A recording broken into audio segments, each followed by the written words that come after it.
역대상 6장은 레위의 족보입니다. 역대상 앞부분은 족보들, 즉 어떤 인물의 자손들을 알려주고 있습니다. 다만 유다 지파 같은 경우 몇 장에 걸쳐 설명하지만 4장에서의 시몬 지파와 5장의 르우벤, 갓, 므낫세 반 지파는 겨우 몇 구절로 그들의 자손들을 언급하였습니다. 이런 가운데 오늘 본문의 레위 지파의 자손에 대한 이야기는 81절입니다. 역대기 저자가 이렇게 유다 지파 다음으로 긴 분량의 기록으로 남긴 것은 의도가 있다고 보입니다. 즉 그만큼 역대기 저자가 레위 지파를 유다 지파 다음으로 관심을 가지고 중요하게 다룬다는 것을 의미합니다. 1절에서 레위의 세 아들 게르손과 그앗과 무라리를 언급하는데 2절 이하는 그 중에서 그앗의 자손을 다루고 있습니다. 첫째 아들이 아니라 둘째를 먼저 언급한 것도 주목할 만합니다. 이런 점에서 역대기 저자가 레위 지파 중 그앗 자손에 집중하는 것을 알 수 있습니다. 무엇보다 이 그앗 자손이 바로 이스라엘의 제사장을 배출한 가문이기 때문입니다. 오늘 본문 2절부터 15절은 이스라엘의 제사장, 특별히 대제사장의 명단이라고 볼 수 있습니다. 이러한 명단은 몇 명만 제외하면 에스라 7장의 명단과 거의 일치합니다.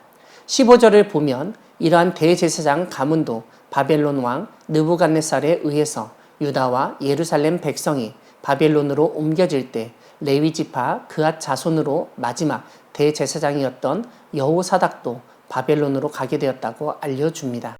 여기서 우리가 주목할 것은 앞에서 사용되었던 사로잡혔다는 말을 사용하지 않는 것입니다.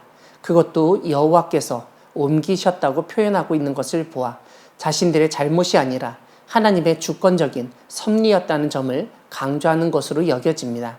16절은 1절의 반복으로 볼 수 있는데 17절에서는 게르손의 아들들, 18절에서는 그앗의 아들들, 19절은 무라리의 아들들이 나열됩니다. 그리고서는 20절에서 다시 게르손에게서 난 자, 22절은 그앗에게서 난 자, 29절은 무라리에게서 난 자가 언급됩니다. 이러한 레위 지파의 족보를 보면 처음에는 다음 세대의 아들들을 언급하고 다음에는 특정 계통의 후손들을 알려주는 형식을 가지고 있는 것을 볼 수 있습니다. 아마도 이렇게 레위 지파에 대해서 장황하게 알려주는 것은 레위인들의 지위를 확인하는 절차가 있었기 때문으로 보입니다. 사랑하는 광야교회 성도 여러분, 하나님은 새 시대에 새로운 일꾼을 세우시고 또한 새로운 일을 맡기시는 분이십니다. 오늘 본문은 이스라엘 역사에서 레위 지파가 새로운 시대에 어떤 일을 감당했는지를 보여줍니다. 제일 먼저 오늘 레위 지파의 아들들의 족보에서 우리의 관심을 끄는 것은 27절 끝에 있는 엘가나와 28절 앞에 있는 사무엘입니다. 그 두 사람은 레위 지파에서 가장 번성했던 그앗 자손의 일원으로 소개하고 있습니다. 하지만 사무엘상에서는 에브라임 사람으로 소개하였습니다. 이런 문제는 그앗 자손에게 에브라임 지파의 땅을 주었다는 66절의 설명으로 해결됩니다. 그리고 사무엘 이전에 실로의 제사장이었던 엘리 가문은 역대기 족보에서 찾아보기 힘듭니다. 아무튼 엘리보다 사무엘이 하나님께 인정받고 쓰임받은 제사장이고 그는 레위 지파였다는 점을 강조하는 것을 알 수 있습니다. 두 번째로 오늘 본문 31절부터 47절까지는 레위 지파에 찬양하는 직분을 맡긴 자들의 족보를 알려줍니다. 31절은 찬송하는 직분을 맡긴 자들을 세운 경위를 언급하는데 언약궤가 평안을 얻었을 때 다윗이 여호와의 성전에서 찬송하는 직분을 맡겼다는 것입니다.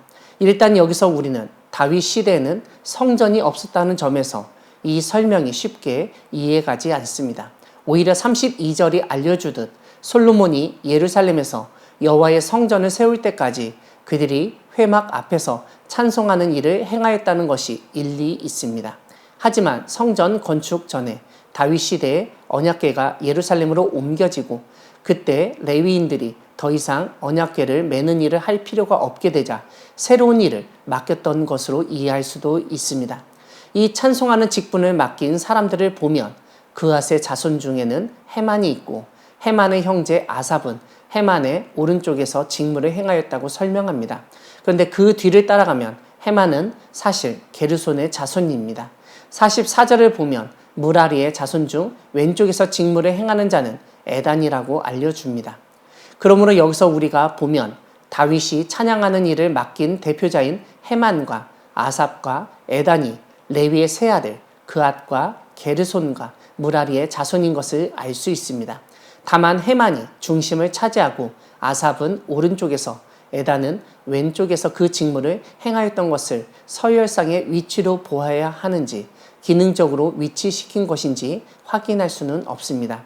이와 함께 48절은 갑자기 레위 사람들은 하나님의 집 장막의 모든 일을 맡았다고 하는데 이것은 찬양하는 일 외에는 이전에 성막을 옮기는 일을 맡았던 사람들이 그대로 일을 담당했다는 것으로 이해할 수 있습니다.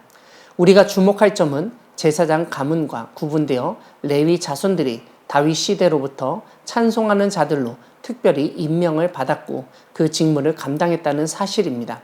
이것은 제사장 밑에서 일을 하는 차원에서 완전히 달라져 새로운 역할과 사역이 시작되었음을 알려줍니다.